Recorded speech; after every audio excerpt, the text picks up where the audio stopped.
একটু ওইদিকে যে কথা বলি। আচ্ছা, কি বলবেন আপনি বলেন। আমি আপনাকে ভালোবাসি। ভালোবাসা? দুটা ফুল দিয়ে ভালোবাসি বললেই হয়ে গেল? ভালোবাসা কি এত সস্তা? একটা মানুষকে চিনি না, যাই না, বুঝি না, ফুল দিলে আমার মানুষটাকে পেয়ে গেলাম? শোনো, ভালোবাসতে একটা লেভেল লাগে, রিলেশনশিপ মেনটেন করার জন্য একটা সাইজ থাকতে হয় ভালোবাসতে আসলে। হ্যাঁ, আমি জানি আমার লেভেল নাই আপনার সাথে রিলেশন করার মতো, কিন্তু আমি আপনাকে সত্যি অনেক ভালোবাসি।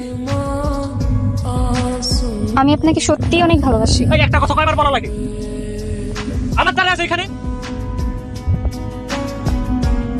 কি রে, মন খারাপ কেন তোর? কই না তো। আচ্ছা শোন, আমার কাছে একটা সলিউশন আছে। আমরা টিকটক ভিডিও করি, তো সব মন খারাপ ভালো হয়ে যাবে। আচ্ছা ঠিক আছে, চল।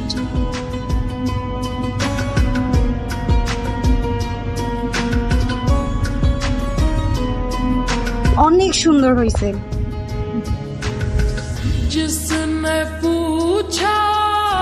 তো লাইক সবই তো তোর জন্য, তুই না বললি কি আমি টিকটক করতাম নাকি? আমার কাছ থেকে না